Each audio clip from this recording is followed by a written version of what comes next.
Assalamualaikum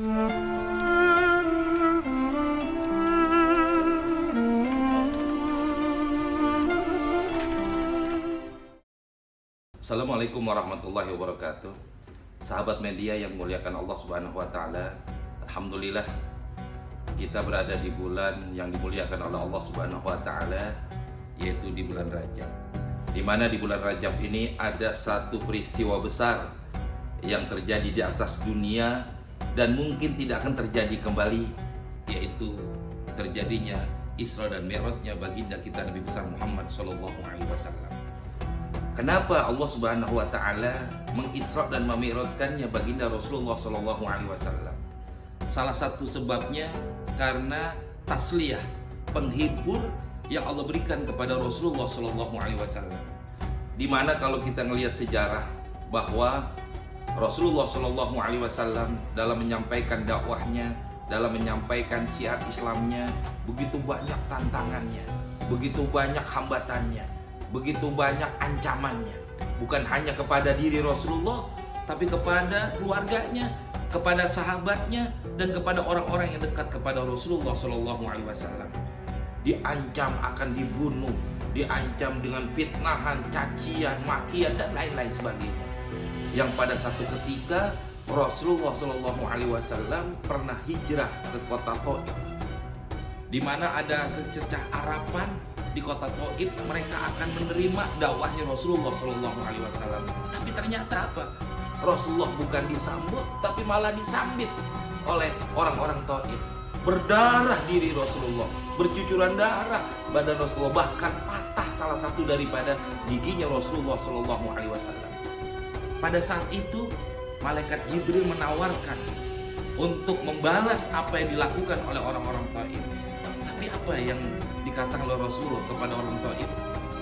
Ya Jibril, jangan kau lakukan untuk membalas apa yang mereka lakukan kepada saya. Kenapa? Karena kata Rasulullah, mereka nggak tahu apa yang saya sampaikan. Mereka nggak paham dengan apa yang saya ajak mereka untuk bertauhid kepada Allah. Sehingga Rasulullah mengatakan, fa innahum la ya'lamun. Ya, karena mereka nggak tahu. Bahkan Rasulullah mendoakan, Allahumma hdi qaumi, ya Allah berikanlah hidayah kepada mereka. Nah, disinilah begitu sabarnya Rasulullah Shallallahu Alaihi Wasallam dalam menyampaikan dakwahnya, walaupun diancam, dibunuh, diancam, dicaci maki dan sebagainya, tapi tidak ada rasa dendam di dalam diri Rasulullah Shallallahu Alaihi Wasallam. Maka daripada itu, untuk menghibur daripada kesedihan Rasulullah Shallallahu Alaihi Wasallam, maka Allah berikan hadiah kepada Rasulullah berupa Isra dan Mi'rajkannya beliau. Diperjalankannya beliau dari Masjidil Haram yang ada di kota Mekah, diperjalankan ke Masjidil Aqsa yang ada di kota Palestina. Nggak cukup sampai di situ, Rasulullah dimi'rajkan, diangkat oleh Allah, dinaikkan oleh Allah sampai ke Sidratul Muntaha, sampai ke Raf-Raf, sampai bertemu dengan Allah Subhanahu wa taala. Dan disitulah satu hadiah besar yang Allah berikan kepada Rasulullah Shallallahu Alaihi Wasallam berupa ibadah sholat 5 waktu. Kenapa Allah Subhanahu wa taala memberikan hadiah berupa sholat dalam perjalanan Isra Mi'raj? Karena sholat itu adalah mi'rajnya, naiknya seorang muslim, menghadapnya seorang muslim kepada Allah Subhanahu wa taala. Maka pantas Rasulullah mengatakan, as-sholatu mi'rajul mu'min. Sholat itu adalah mi'rajnya orang muslim, naiknya orang muslim, diangkatnya seorang muslim, menghadapnya seorang muslim kepada Allah Subhanahu wa taala. Maka disinilah kemuliaannya. Allah Subhanahu wa taala selain memperjalankan, tapi Rasulullah juga diberikan hadiah berupa ibadah sholat. Tapi ingat jamaah, ingat pemirsa, ingat sahabat media, bahwa yang dikatakan sholat ini istimewa dibandingkan dengan ibadah-ibadah yang Allah berikan kewajiban kepada kita. Yang namanya ibadah sholat Allah berikan langsung kepada Rasulullah, tidak melalui malaikat Jibril. Ibadah sholat diberikan oleh Allah kepada Rasulullah tidak di atas dunia, tapi diangkat dulu oleh Allah, naik ke langit ke-7. Tapi ibadah yang lain semuanya melalui malaikat Jibril, semuanya diterima oleh Rasulullah di atas dunia ini. Tapi disinilah kemuliaan ibadah sholat. Maka sebagai seorang muslim, sebagai orang yang beriman kepada Allah, jangan sampai diabaikan sedikit pun yang namanya sholat.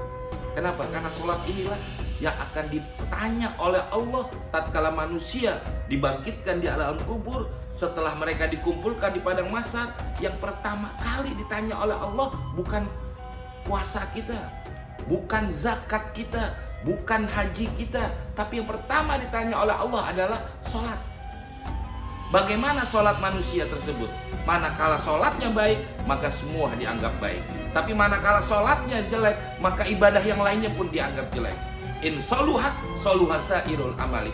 Apabila baik sholatnya, maka baik semuanya. Tapi wa in fasadat, apabila rusak sholatnya, tidak sesuai dengan aturan Allah dan Rasulnya, tidak sesuai dengan syarat rukunnya, dan yang membatalkan tidak pernah belajar ilmu tentang sholat, maka ibadah yang lainnya pun tidak diterima oleh Allah Subhanahu wa Ta'ala.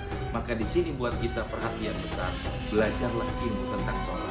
Bagaimana rukun sholat, bagaimana syarat-syarat sholat, apa yang membatalkan sholat, supaya apa? Supaya sholat itu betul-betul menjadi mi'raj kita, menghadapnya kita kepada Allah Subhanahu wa Ta'ala. Oleh karena itu, mari sama-sama kita pelajari ilmu tentang ibadah sholat, supaya sholat kita sempurna di hadapan Allah Subhanahu wa Ta'ala.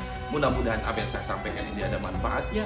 Billahi taufiq wal hidayah. Assalamualaikum warahmatullahi wabarakatuh.